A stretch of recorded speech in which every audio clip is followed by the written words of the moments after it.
y'all. Welcome to Adventures with Aggie, brought to you by Coco's Coffee House. Go check them out. They're on 175 Bleecker Street in Greenwich Village and tell them that Aggie sent you.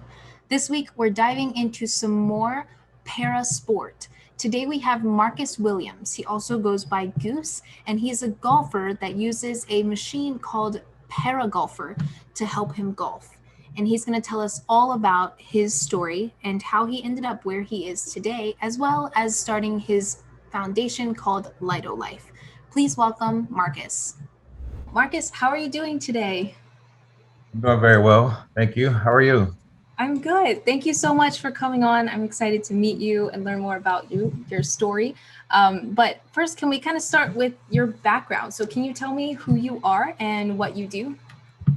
Well, my name is Marcus Williams, and I'm from the Bay Area.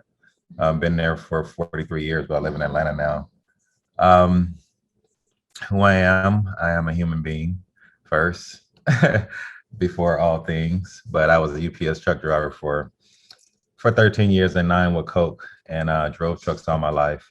My career came to a kind of a screeching halt, and 8 years ago, August 5th, 2012, I was rear-ended by a drunk driver. Um, that put me in a wheelchair, paralyzed me from the chest down, along with having a dislocated hip that's still there. And I've come through a lot, but I've learned a lot to give back to people in my position. And I started a nonprofit called LYDO Life, LYDO Life. And it's LYDO Life Project. And what LYDO means, live your day overcoming. So that's like my mantra. That's like what I believe in as far as um, taking responsibility for whatever your day brings. It has nothing to do with a wheelchair or anything like that, disability and all that type of stuff. It just really deals with humanity and overcoming your challenges. And so I share my life, to inspire people. It's a burden that I've taken on because I know it helps people. I just want to go live. I just want to go and live my life, but I can't because people they want me to share it, and so that's who I am. And golf found me in a very depressed state about 2 years ago before I moved to Atlanta, and I found myself again, my confidence again through learning how to hit a golf ball, and so I teach others how to do the same. That's awesome. I've done so many things. You're like, oh, just this, and this, LYDO Life, no problem, no biggie. But awesome. I'm so excited to hear more about that. So, can you tell me kind of like when you first started to pick up golf, how did this go for you? How did it come about? I guess, how did you find the sport of golf? Well, golf found me, and I'm from Oakland. I never swung a golf club in my life until I moved, you know, into a golf found me. And so I was invited by a guy named Anthony Netto, who makes this chair that you guys see me stand up in. It's called a paragolfer. And he invited me to this golf course in the city where I graduated from, Vallejo, California. That's about 30 minutes north of Oakland. That's the school I graduated from, Hogan High School. And so it was a golf course out there, and he invited me there because he knew I had LYDO Life. My brand was helping to transition people who were coming through spinal cord injury rehabs at the Vallejo Kaiser. That's the rehab I came through. And so I had a network of people who were drawn to my story, and he knew I had users basically in his state, and so I brought some people along with me, and we were hitting the ball. Me and my guy friend named Troy. Actually, Troy is the one that invited us, and we shared it with other people. And long story short is that I was hitting the ball there, first time standing up in that paragolfer, hitting the ball hard left, hitting trees, not going straight, but it was just like, it was cool that I was standing up and I was doing something else. And so I didn't think I would ever do it again, but it was just like, I had done a whole lot of stuff like hand cycling, rock climbing. I had done everything that you possibly can do besides jumping out of a plane. And that's because I got told on, that I was going to go do it by somebody very important to me, and they told me not to do it. They know if they listen to this, they'll definitely understand that part. I really was going to do it. And so I moved to Atlanta 6 months later. My dad lived here, my stepmother lived here at the time, some of my brothers and sisters. And I just moved here, and he sent a cart out here, Anthony. And so I started learning just on my own, from just standing up to swing away. It was just my freedom, just 100-degree heat, just out here. I didn't know nobody, so I just was out here just swinging at this one golf course. And so I would drive there every day and go hit, learn from YouTube. But then some guy, his videos on my Instagram that showed like that time period where I was just out there really learning. Like if you really go deep enough in there. So long story short is that I got invited out to play. I got invited out to an adaptive golf clinic for Georgia State Golf Association, and that was in Atlanta. Um, and I went there for the first time, and I began to, see that chair again, and then see other people who were not using that chair as much, at all. But it was people with all kind of different, conditions and debilitations that use other kind of devices to create this adaptive golf clinic. And so it was just a great environment. I felt safe there. And I know I had a standing frame before I moved, but the whole time I was paralyzed, I had a standing frame. I would get up and I ran LYDO Life from a standing position.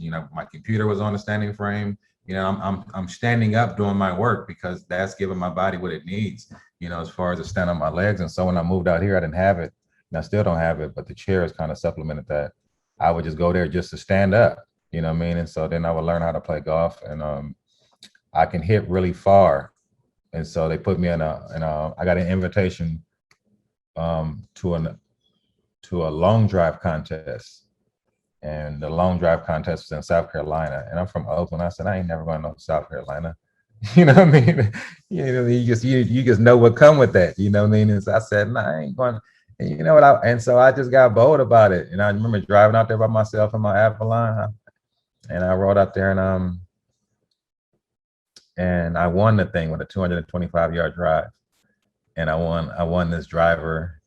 Like the driver that I hit with was a driver that it was the first time I ever swung with it ever, because the driver that I was using that whole time from when I moved out here was a driver of the guy who was in my heat. Just so happened to be in my heat. He was a friend of mine out here. And so he had to take his driver from me right before it was time for us to hit so he can hit. And so I ended up winning with this other driver, and the place that gave me that driver, because it was kind of special to me. And so I still have it. And I got a little trophy right here. It was kind of cool. And so I know I'm kind of, taking you further, than you probably asked me, but, that's the only way I know how to kind of get it out, is just to kind of just flow with it and let you know, as far as that golf found me. And so it's so much more in there, and the stuff that's happening right now where I'm just enjoying it, and it's not always about the game of golf, like how good I can be, because it's not really a hard game to me. They make it hard because they read a lot of books. You know what I mean? They read a lot of books, how to swing it, and they get mad at themselves. And I just don't. I'm so happy to be here. I'm just happy to be alive. And so doing something that I like to do. Definitely, definitely. I have so many follow-up questions for you, but I think I'll kind of backtrack first to the paragolfer. Can you kind of talk about like getting adjusted to using this and how you've been able to, I guess, change kind of what you were doing with your life and how this helped you along the way? Well, yeah, the Paragolfer. So, like I said, it's a standing golf cart that allows you to stand up and play. That's what the foundation is called, Stand Up and Play Foundation.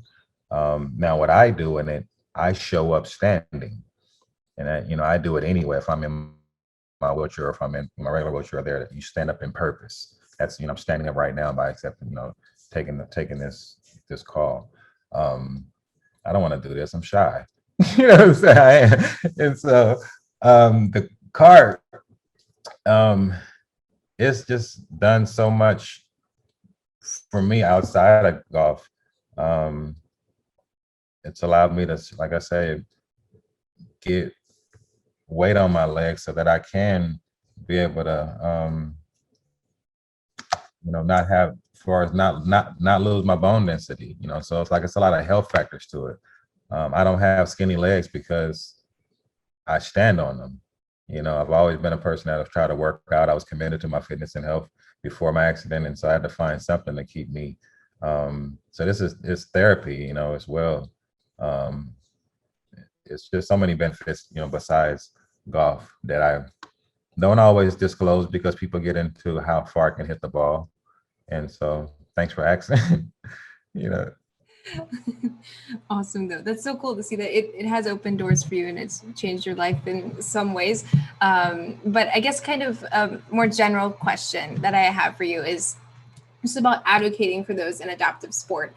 I obviously you have done this and you do this, but can you just talk a little bit about how golf is being, I guess, made available to those in adaptive sport? my narrative or my conversation is trying to make golf courses playable for everyone.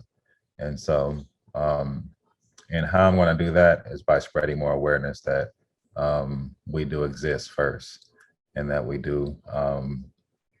Golf is a game that you can play forever, you know, and the freedom of going back to, like I say, standing up in a paragolfer is, I mean, it brings people to tears. You know, some people who haven't stood up in 28 years, they've been paralyzed, and so that, and they end up getting up there, and it's kind of fearful because you have your blood pressure, whatever, and so forth. But once you get used to it, you know, you begin to embrace it. And so, you know, for me, to get as many people to show up standing, not just physically, but it builds their confidence. And so that's why I advocate for it, is because I'm trying to help unlock, you know, an invisible group of people that don't even know their own capabilities. And so um, I have a lot of examples in this city right now that I've helped to rebuild their life. You know, I didn't do the work; they did the work. But is that I gave them that confidence by showing them how to hit a golf ball, and now they went and done all these other things. You know, as far as in their confidence is through the roof now, and you know, and they leave my clinic saying, I am an athlete. I am not disabled. I mean, what he, you know, in cerebral, before he said my cerebral palsy, my this, my this, my this, my this, and they embrace it. And so they break those chains. And so I'm not paralyzed, you know, I don't think like that. And so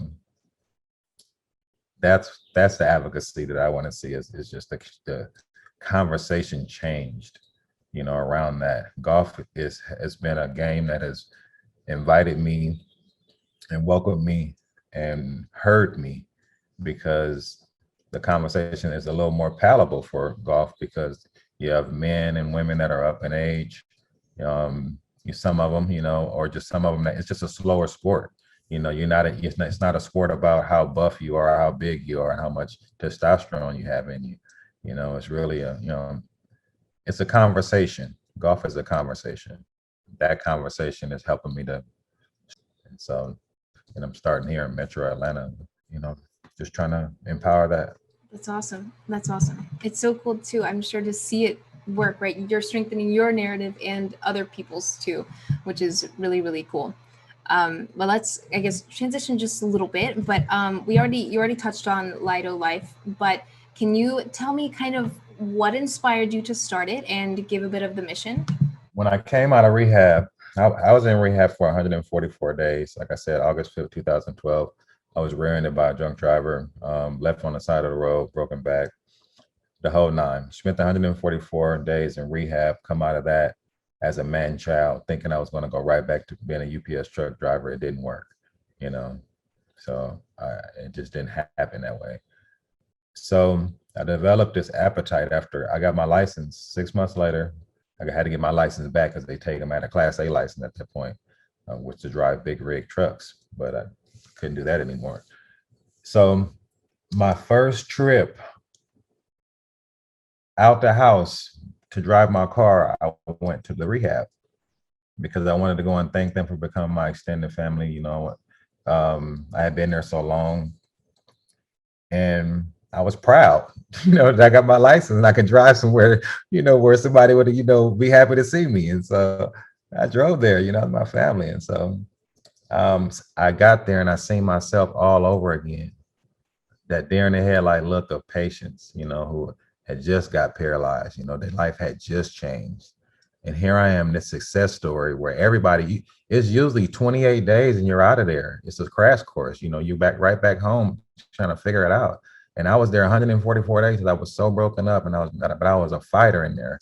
And so, long story short, I had developed an experience where I knew every aspect of rehab. I mean, from being sick, from surgeries to, to just everything. I've had a full body cast on. I was messed up. Um, yeah, anyway.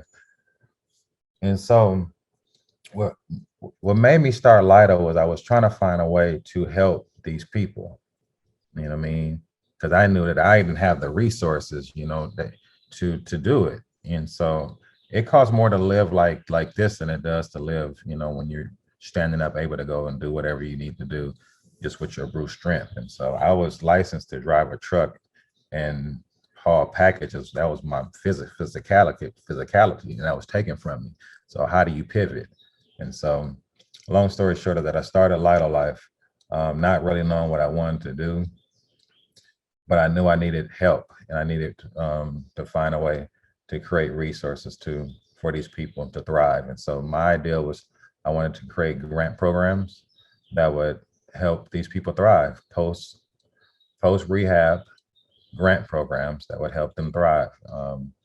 I was a part of a place called Project Walk, which was a paralysis recovery center, and that's where I learned a lot of different things of how to, you know, um, connect the mind past the part that's paralyzed and still get return, from what's in your body, and by working out. And so I started adapting workouts. I created Lido Fit with my trainer, and we were just putting things together, ideas all the way through for the last 5 years. And so when I say LYDO Life Project, like LYDO Life Project is just now planting its feet in Atlanta for the first time, structure wise. I landed out here in Atlanta because I was damn near homeless from, trying to fund LYDO Life out of my pocket, and so I finally applied for my pension and moved out here, and now I'm in a place, even mentally and physically, um, emotionally, and all of that, where I can even think LYDO Life straight, force through to help those people, so on a bigger scale, because my emails they're they're pretty intense, from people all over this world that see my story, and they want they want to live. It's not just they want to stand up in the chair, yeah, but they hit me about all kind of other stuff. I mean, it's so many different, it's just depths to it, just personal, and I'm very transparent, because that's who I was when I went in that rehab. I seen myself all over again, and the life expectancy is about 5 to 7 years for somebody that doesn't know how to take care of themselves after coming out of rehab. And so, how many people know um, how to do that if you don't have mentorship? If you don't have a lifeline like myself that can really open up and be, I don't walk around, I don't hide it, but I don't publish it, but I publish it in a way that's where it prompts you to ask questions. It prompts you to call me and say, you know what, I want to get you on my show, because maybe there is something that I can ask this man. And so that's who I am. That's what LYDO Life is. And so that's what I'm trying to do. That's awesome. I have so many questions for you, but I want to start with the word overcoming. Can you touched on this a little bit at the beginning as well, but can you tell me what this word means to you and how you help other people understand what it is they're overcoming? Overcoming to me, it means resilience. Um, it doesn't mean that you don't have hardship.